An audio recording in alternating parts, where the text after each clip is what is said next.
నీకోసం ఈ ప్రాంతానికి వచ్చాం, నిన్ను ప్రకటించాలని.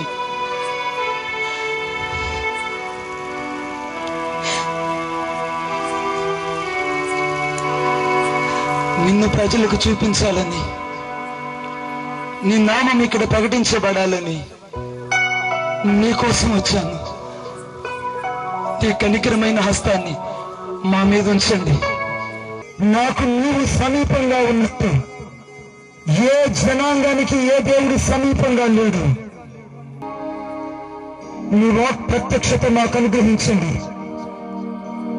ఈ స్థలంలో దేవుని భయాన్ని విడుదల చేస్తున్నాను, దేవుని స్వరాన్ని విడుదల చేస్తున్నాను, నీ సన్నిధిని విడుదల చేస్తూ యేసయ్య శక్తి కలిగిన నామమును ఆరాధించుచున్నాను తండ్రి. ఆమేన్. దయచేసి కూర్చోండి. ఒకరోజు దమస్కు మార్గంలో ప్రయాణం చేస్తూ ఉండగా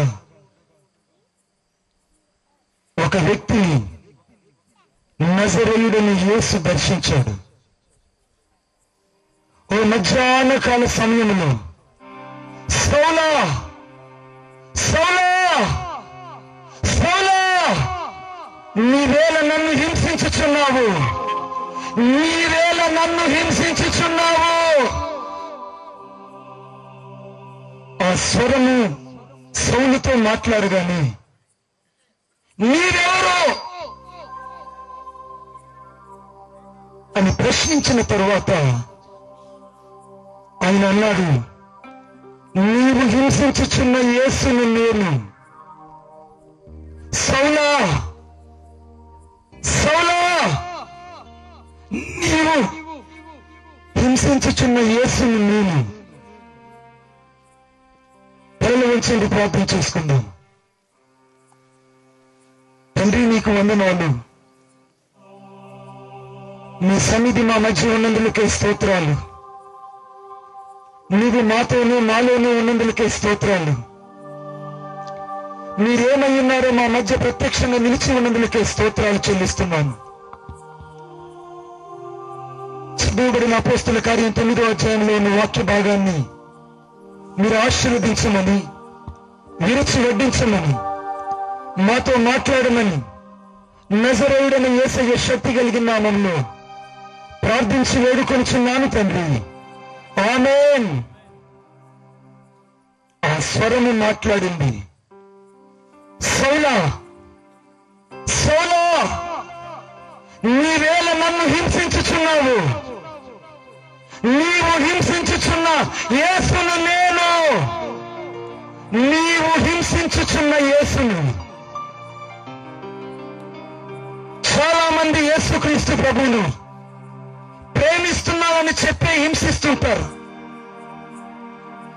ఆయన కొరకు బ్రతుకుతున్నామని చెప్పే వారి బ్రతుకులలో, వారి క్రియల ద్వారా ఆయన దుఃఖపరుస్తూ ఉంటారు. ఈ రాత్రి దేవుడు నీతో మాట్లాడుతున్న మాట, నీవు హింసించుచున్న యేసుని నేను.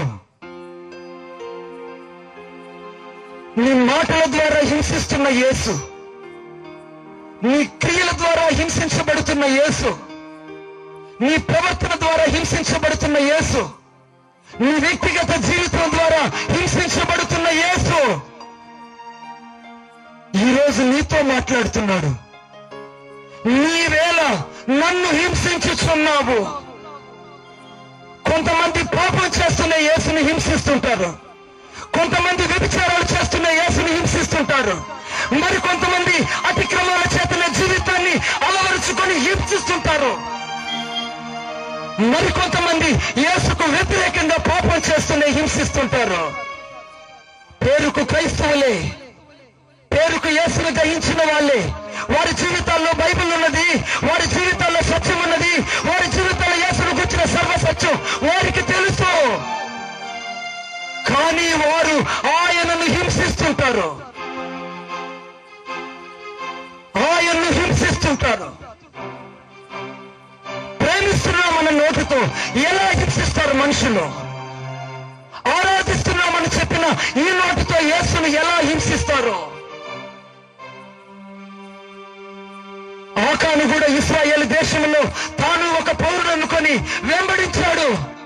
మేఘాగ్నిస్తంభంలో నడిచాడు. అనేక సార్లు దేవుని ప్రత్యక్షతను ఇశ్రాయేలుతో కూడా చూచాడు. కానీ పాపాన్ని గుడారములో దాచుకున్నాడు.